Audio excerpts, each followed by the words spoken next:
안녕하십니까. 예수님의 토라와 동성의 세 번째 시간입니다.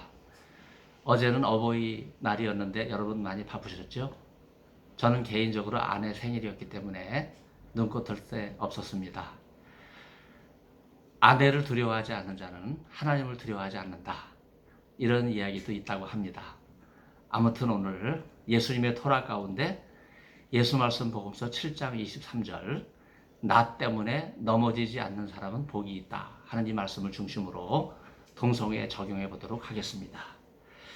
옥중에서 나자라 예수님에게 제자들을 보내서 질문을 던진 세례 요한에게 예수님께서 오히려 나 때문에 넘어지지 않는 사람은 복이 있다 하는 이러한 말씀으로 그 대답의 끝을 맺으십니다.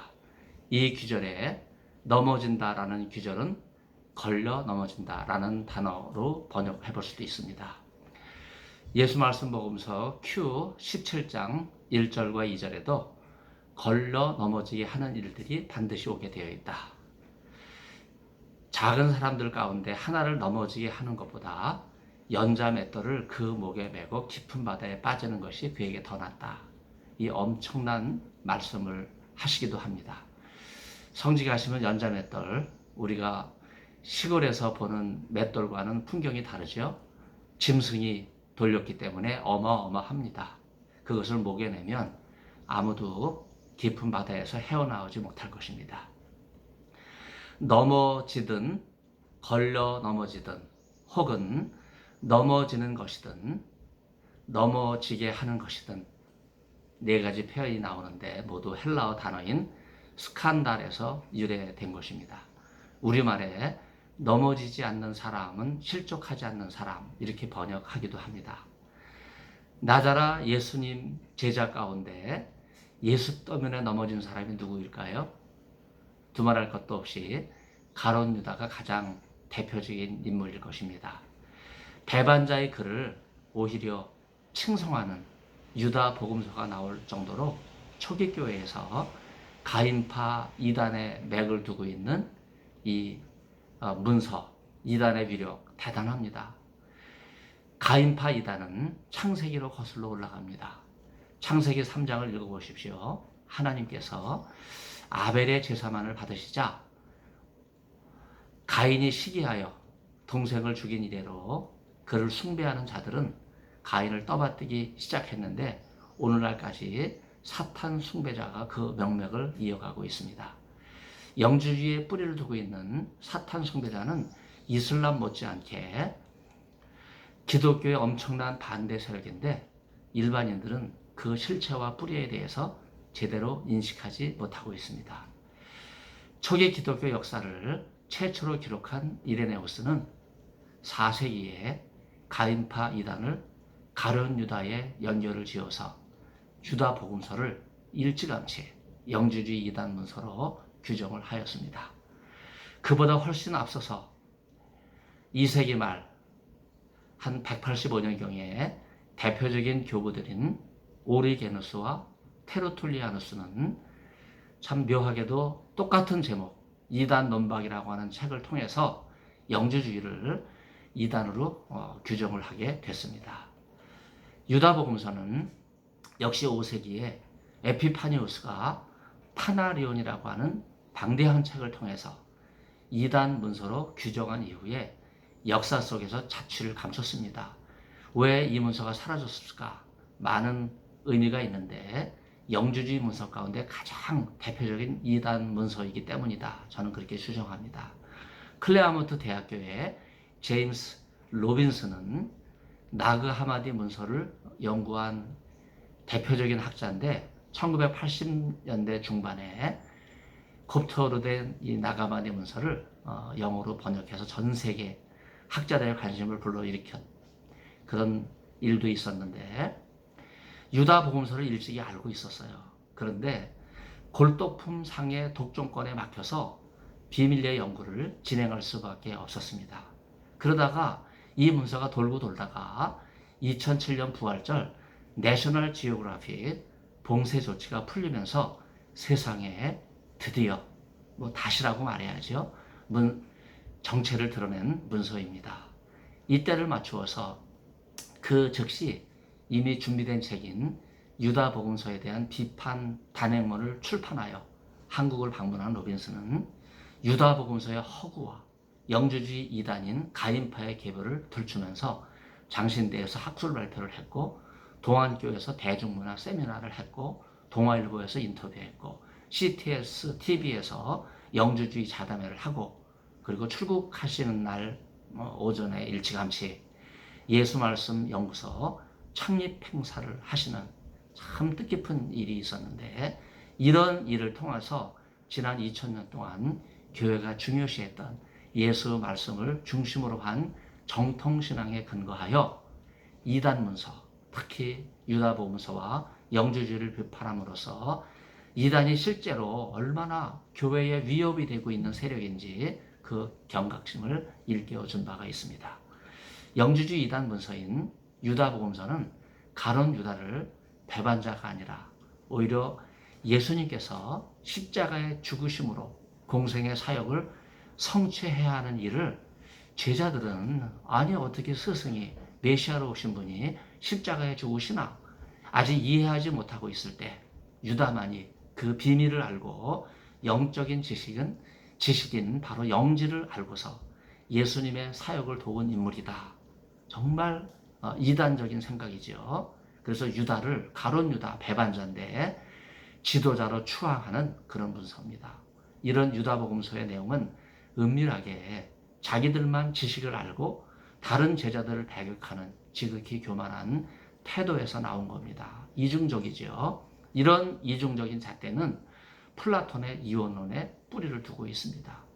사복음서 전하는 내용과 전혀 다른 이단적 내용을 전한 유다복음서의 이런 거짓된 주장은 당시 기독교 이단 가운데 플라톤의 이원론을 유행병처럼 붙들고 있었던 영주주의란 이름으로 깊이 뿌리를 내리는 듯 하였지만, 초기 교회가 구약 성서를 근거로 나자라 예수님께서 고난받는 종의 모습으로 오신 메시아이시다 하는 이러한 사상을 깨닫게 되었을 때 아주 힘겹게 물리치게 된 이슬람과 더불어서 기독교 최다의 이단입니다.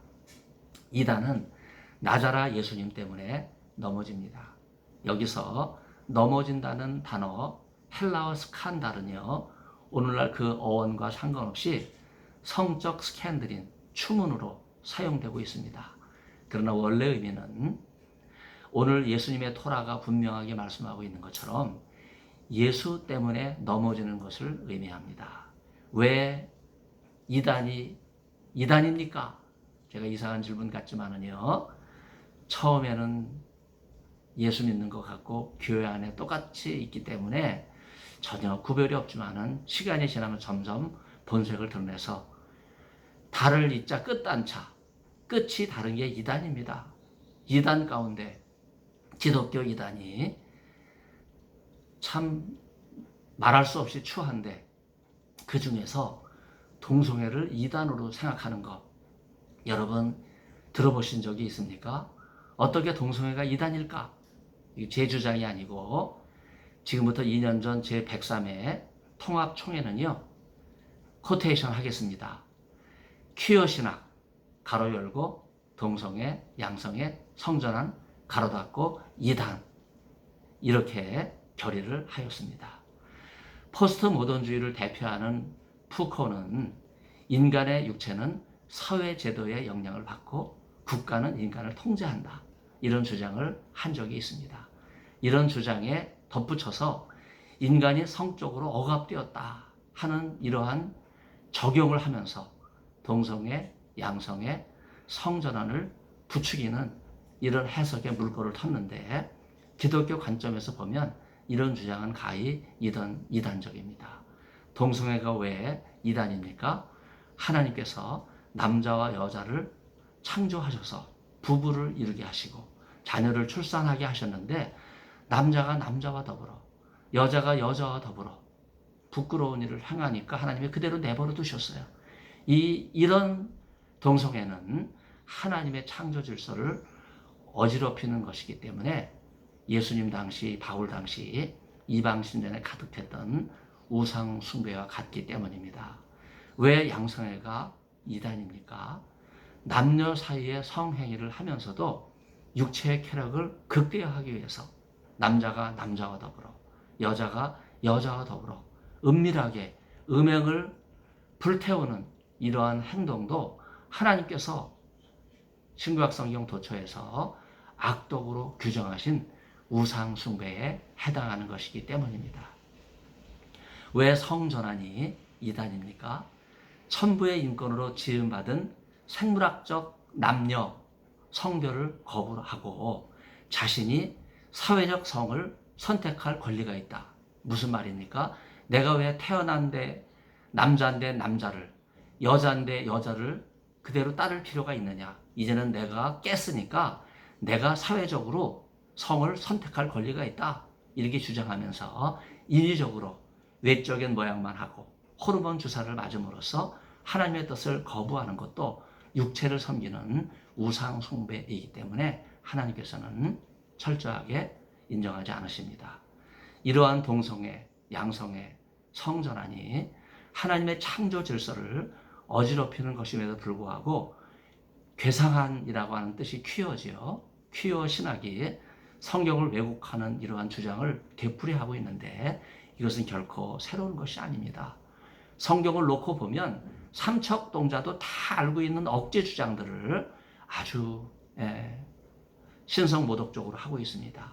이미 2000년 전에 사도 바울이 지중해 지역에서 20년 동안 복음을 전할 때 이방 종교에 가득한 우상 숭배와 동성애에 빠진 사람이 처음에는 다 예수 믿고 교회 나왔지만은요, 마지막에는 이 육체의 욕망을 다시 벗어버리질 못하고 다시 타락해서 동성애 우상에 빠져서 쾌락을 즐기면서 헤어나오지 못하게 되었을 때 바로 이것이 바울 선교의 최대 걸림돌이었고, 그렇기 때문에 바울은 이 문제를 거부하기 위해서 이단에 대한 강력한 경계의식을 가지고 동성애와 싸웠던 것입니다. 하나님께서는 처음부터 동성애의 죄악에 대해서 분명하게 말씀하셨어요. 여러분 로마서 1장 20절을 보면 창세로부터 그의 보이지 아니하는 것들 곧 그의 영원한 능력과 신성이 그 만드신 만물에 분명히 보여 알게 되나니 그러므로 저희가 핑계치 못할지니라. 분명하게 인간의 음행과 동성애를 경계하고 있는 말씀이죠.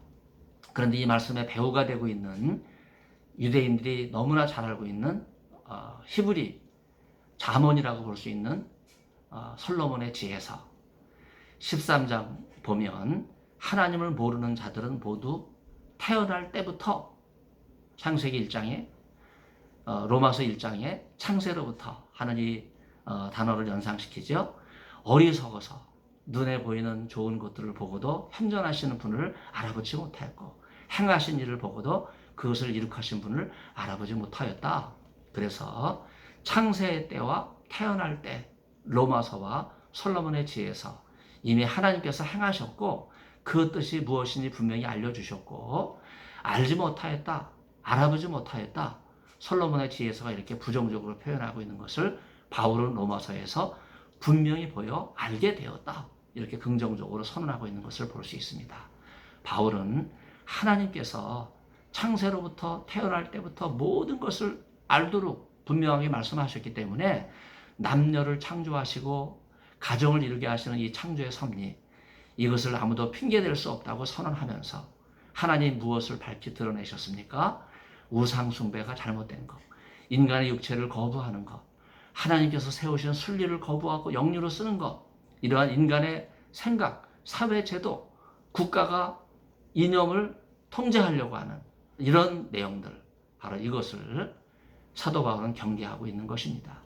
하나님께 영광을 돌리고 감사하기는커녕 오히려 하나님의 영광을 썩어질 사람과 새와 짐승과 기어다니는 동물 모양으로 만들어서 우상을 섬기는 이런 죄악. 그래서 예수님 당시, 바울 당시 이방 신전에는요, 자기들이 섬기는 신을 즐겁게 하기 위해서 많은 동성애가 동원이 됐어요. 솔로몬의 지혜서 14장을 보면 우상으로 시작돼서 우상 숭배가 끝나는데 그 중간중간에 음행과 동성애와 관련된 목록들만 제가 열거를 하면 삶이나 결혼을 순수하게 유지하지 않고 간음하고 타락하고 선한 것을 혼동하고 영혼을 타락시키고 성적으로 왜곡하고 결혼의 무질서와 간음과 방탕, 바로 이것이 우상으로 시작되는 또 우상 숭배로 마치는 그런 내용이라고 하는 것을 분명히 말씀하고 있습니다. 유대인이 가장 사랑하는 솔로몬의 지혜서에 등장하는 동성애는 바로 우상 숭배입니다. 바울은 고린도서 10장을 통해서 출애굽 상황에서 이스라엘 백성들이 우상을 하고 음행하다가 하루에 3,000명이 죽음을 당하는 사건을 고린도전서 10장 5절로 11절까지 상기시키면서 여기서 아주 중요한 단어 하나가 등장하는데 바로 본복이라고 하는 단어입니다. 10장 6절과 11절 두 번 사용되고 있는데 이 본복이라고 하는 단어는 우상 숭배와 동성애를 동시에 연결시키면서 고린도 교회 성도들을 구약 이스라엘 백성들이 출애굽했던 당시에 징계를 받았던 하나님으로부터 심판을 받았던 그 사건을 본보기로 제시하고 있습니다.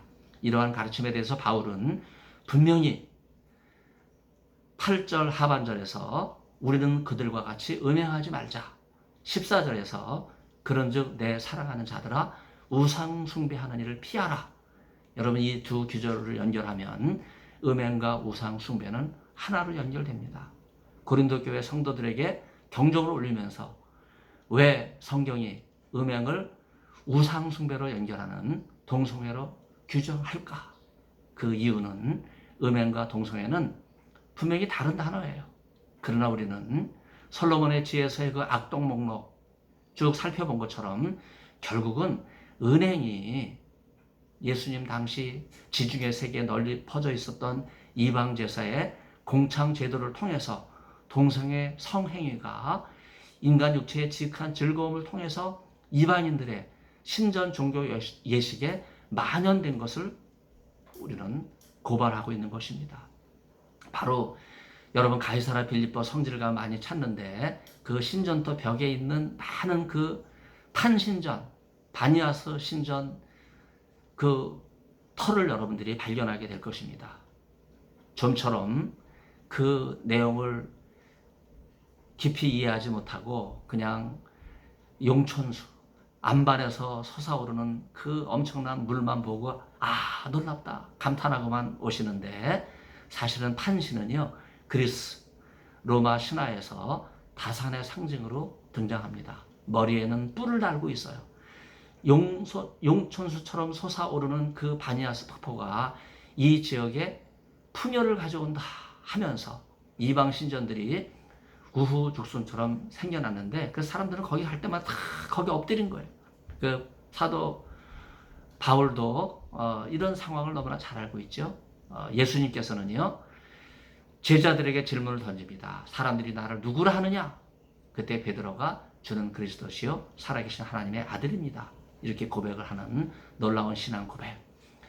단지 바니아스 판신을 풍요의 여신으로만 보는 것이 아니라 그 풍요의 여신 신전 앞에 어리석은 사람들을 위한 많은 공창들이 제사장들과 연결이 되면서 공창들의 숙소가 있는데 그 어마어마한 숙소를 보면요 그 많은 공창들이 동성애에 동원이 돼서 육체의 쾌락을 중요시 여기는 즐거움을 통해서 자기들이 섬기는 신을 우상 숭배하는 일을 했다고 하는 것을 우리가 생각해 볼 수 있는데 그래서 수많은 판신전 앞에서 동성애가 자행이 됐습니다. 그래서 무슨 표현처럼 남성 공창은 남자 광신도에게 여성 공창은 여성 광신도에게 성행위 동성애를 제공하는 이런 일들이 만연돼서 가이사라 빌립보는 성병이 창궐했습니다. 오늘 귀한 내용은 여러분들께서 경청해 주신 것을 감사드립니다.